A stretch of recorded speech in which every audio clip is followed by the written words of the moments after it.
Semoga yang subscribe diberikan rezeki melimpah dari jalan tak terduga. Dan yang like komen, dimudahkan jalannya menuju surga di hari akhir nanti. Siapa yang tak mendengar nama Qorun? Dia adalah seorang sosok kaya raya di zaman Nabi Musa yang namanya melegenda hingga sekarang. Kisahnya diabadikan dalam Al-Quran, bahkan menjadi peribahasa atau ungkapan di masyarakat guna menggambarkan seseorang yang mirip dengan tabiatnya atau menisbatkan harta yang ditemukan terpendam dalam tanah sebagai harta Qorun. Qorun adalah miliarder kaya raya yang hidup sejaman dengan Nabi Musa. Saking kaya rayanya, Qorun setiap kali keluar dari rumahnya, ia didampingi dengan 300 pelayan laki-laki dan 300 pelayan perempuan. Itu dilakukan semata-mata sebagai bentuk kesombongan bahwa dialah manusia paling kaya, paling terhormat, dan memiliki pengikut setia. Orang-orang tentu saja akan penasaran seberapa banyak harta kekayaan Qorun jika pengawal dan pembawa kunci gudang kekayaannya sebanyak itu. Lalu berapa banyakkah harta yang dimiliki Qorun yang disimpan di dalam gudangnya tersebut? Sebelum saya melanjutkan, dimohon untuk menonton video ini sampai selesai supaya tidak ada kesalahpahaman dalam memahami isi cerita, serta mohon bantu channel ini semakin berkembang dengan cara tekan subscribe dan silakan tinggalkan like serta komen positifnya. Semoga dukungan pemirsa Risalah Kehidupan bernilai pahala dan menjadi wasilah dimudahkannya segala urusan pemirsa sekalian. Pemirsa Risalah Kehidupan, di zaman sekarang, banyak orang yang mengistilahkan rezeki yang tak terduga dengan istilah harta Qorun. Lalu, dari manakah sumber harta kekayaan Qorun yang sangat luar biasa itu? Serta di manakah Qorun dan hartanya ditenggelamkan? Siapakah Qorun dan bagaimana kisahnya dengan Nabi Musa? Qorun merupakan kaum Nabi Musa alaihi salam. Disebutkan oleh Ibnu Jurayj, nama lengkap Qorun adalah Qorun ibnu Yashar, ibnu Qahis, ibnu Lawi, ibnu Yakub. Ia merupakan putra paman atau sepupu Nabi Musa alaihi salam. Pasalnya, Nabi Musa alaihi salam sendiri adalah putra Imran, sedangkan Imran adalah putra Qahis. Dengan kata lain, Qorun masih satu kakek dengan Nabi Musa alaihi salam, yakni kakek Qahis. Ia adalah umat Nabi Musa yang taat. Tidak hanya memiliki banyak harta, Qorun juga termasuk orang yang cerdas dan berilmu. Ia menguasai ilmu duniawi dan ilmu ukhrawi, dan tercatat bahwa Qorun adalah ahli di bidang kimia. Dirinya tercatat sebagai ahli kitab Taurat setelah Nabi Musa. Kepandaian Qorun dalam ilmu agama membuat dirinya sering disebut dengan ilmu nawir, atau orang yang memberi cahaya dan penerangan. Suaranya terkenal merdu dalam membaca kitab Taurat. Selain itu, Qorun juga lihai dalam berbisnis. Ia mengetahui trik investasi yang menguntungkan, serta jalur perdagangan internasional yang strategis di zamannya. Kekayaan Qorun begitu banyak, sebagaimana tercatat dalam surat Al-Qasas ayat 76. Sesungguhnya Qorun termasuk kaum Musa, tetapi dia berlaku aniaya terhadap mereka. Kami menganugerahkan kepadanya perbendaharaan harta yang kunci-kuncinya sungguh berat dipikul oleh sejumlah orang-orang yang kuat. Dalam riwayat Kaisamah disebutkan, kunci gudang kekayaan Qorun dibutuhkan 60 bigol atau sejenis kuda kecil. Ukuran kuncinya sebesar jari, bahannya terbuat dari kulit, dan setiap kunci digunakan untuk satu gudang. Maka keluarlah Qorun kepada kaumnya dalam kemegahannya. Para ulama tafsir menjelaskan, Qorun keluar dengan mewah diiringi dengan 300 gadis berbaju merah dan 4.000 kendaraan kuda. Tak heran, iring-iringan Qorun itu mengundang decak kagum mereka yang gandrung terhadap harta kekayaan, sebagaimana yang terekam dalam ayat Al-Quran. Moga-moga kiranya kita mempunyai seperti apa yang telah diberikan kepada Qorun. Sesungguhnya ia benar-benar mempunyai keberuntungan yang besar. Quran Surat Al-Qasas ayat 79. Namun tak sedikit kaumnya yang mengingatkan. Ingatlah ketika kaumnya berkata kepadanya, "Janganlah engkau terlalu bangga, sesungguhnya Allah tidak menyukai orang-orang yang terlalu membanggakan diri," atau farihin. Ulama menafsirkan istilah farihin di sana juga berarti takabur, zolim, berbuat kerusakan, arogan, dan tak mau bersyukur terhadap nikmat. Mengenai dari mana asal-usul kekayaan Qorun, ada beberapa riwayat yang memberitahukan tentang asal-usul kekayaan Qorun. Sumber pertama menyebutkan bahwa jauh sebelum memiliki kekayaan, Qorun hanyalah seorang lelaki miskin yang tidak mampu menafkahi keluarganya. Anaknya sangat banyak. Lalu suatu ketika Qorun datang kepada Nabi Musa. Ia meminta Nabi Musa alaihissalam untuk mendoakannya agar Allah memberikan harta benda yang banyak. Qorun juga meminta Nabi Musa mengajarinya ilmu kimia dan ilmu-ilmu kehidupan lainnya. Qorun dikenal sebagai orang yang soleh dan mengikuti ajaran Ibrahim dengan baik, sehingga tanpa pikir panjang Nabi Musa alaihissalam menyetujui permintaannya. Allah Subhanahu wa Ta'ala mengabulkan doa Nabi Musa. Qorun diberikan kecerdasan luar biasa dan menguasai ilmu yang telah diajarkan kepadanya. Qorun menguasai teori dan praktik pembuatan emas permata dan beragam perhiasan mewah lainnya. Ia juga pakar dalam ilmu arsitektur, rancangan bangunan, penataan kota, dan lain sebagainya. Tidak lama setelah itu, hidupnya berubah. Qorun pun hidup dengan bergelimbang harta. Ribuan gudang yang dimilikinya penuh dengan emas dan perak.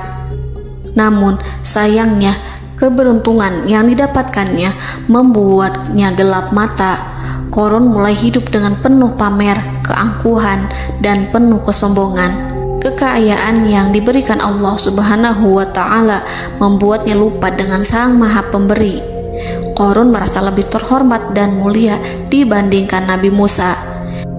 Ia pun akhirnya membelot dan durhaka pada Musa. Ia mengingkari janji-janjinya dulu dan beralih menjadi pengikut Fir'aun yang setia.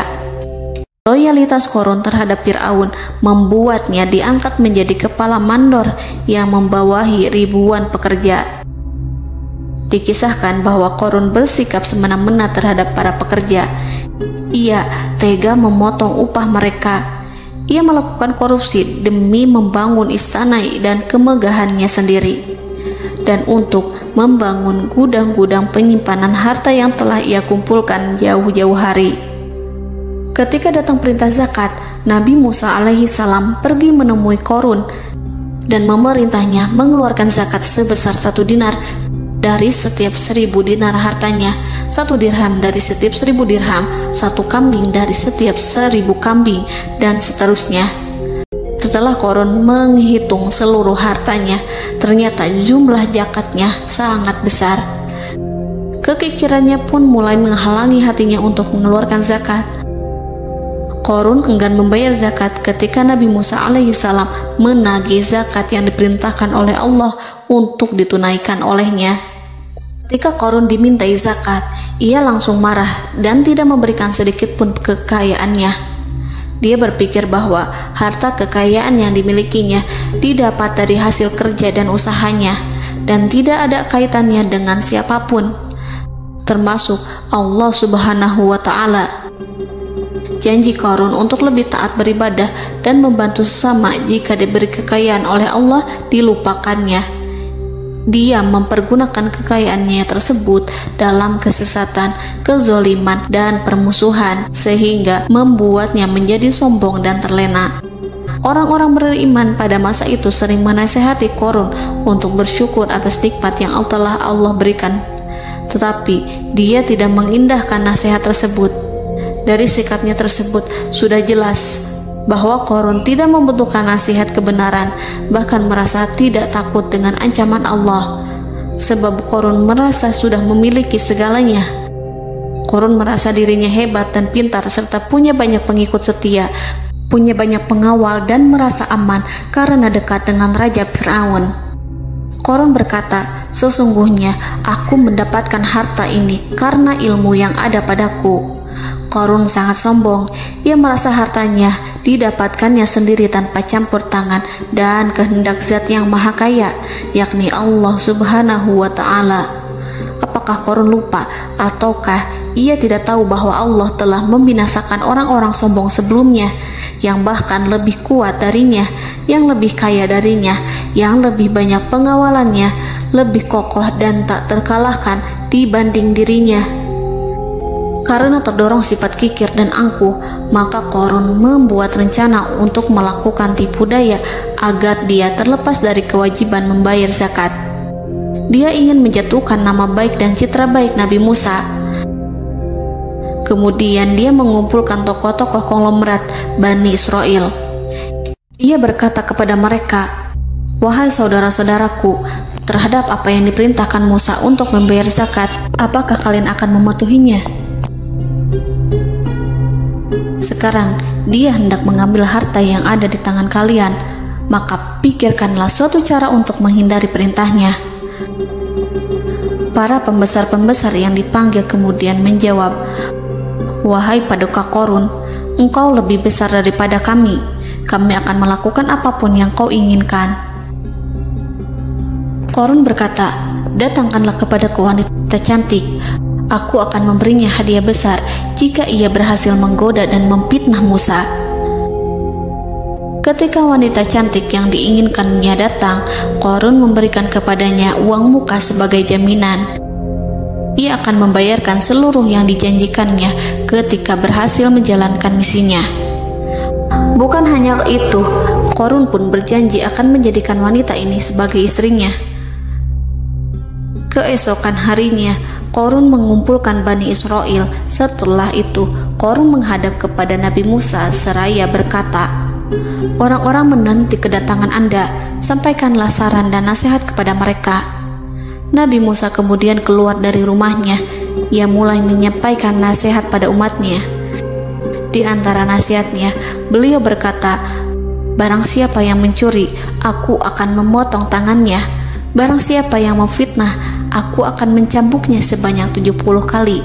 Barang siapa yang tidak mempunyai istri dan dia berbuat zina, maka aku akan mencambuknya sebanyak 70 kali.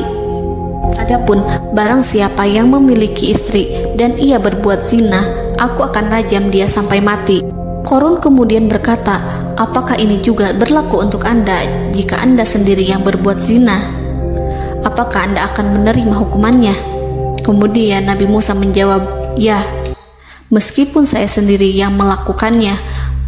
Maka kemudian Korun memanggil wanita yang telah dibayarnya. Wanita itu berdiri di depan Nabi Musa dan Bani Israel yang telah berkumpul, mengaku sedang hamil karena berhubungan badan dengan Nabi Musa. Marahlah Nabi Musa atas fitnah kejam yang diarahkan kepadanya. Kemudian Nabi Musa melakukan sholat 2 rakaat, lalu mendatangi wanita itu dan menyumpahnya agar mengatakan siapa yang menyuruhnya. Wanita itu menjadi ketakutan. Ia bergemetar di depan Nabi Musa dan mengaku bahwa yang menyuruhnya adalah Korun. Lalu wanita itu bertaubat dan meminta maaf kepada Nabi Musa. Seketika Nabi Musa bersujud seraya berdoa kepada Allah agar menimpakan azab kepada Korun.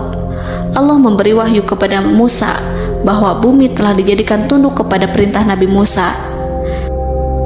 Kemudian Nabi Musa berkata kepada bumi, "Wahai bumi, telanlah Korun beserta kekayaannya, habiskanlah semua." Kala itu Allah menurunkan wahyu kepada Musa alaihissalam untuk memerintah bumi apapun yang diinginkannya. Begitu Nabi Musa alaihissalam datang dengan wajah sangat marah, barulah Korun merajuk, "Wahai Musa, sayangilah aku." Sementara Nabi Musa alaihissalam tak bergeming. Beliau lantas berkata pada bumi, "Wahai bumi, ambillah mereka."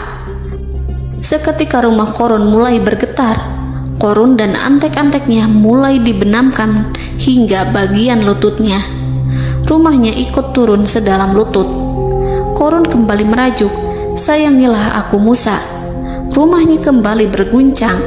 Kini Korun dan kawan-kawannya kembali terbenam hingga pusar. demikian pula rumahnya. Korun terus merajuk, "Wahai Musa, sayangilah aku."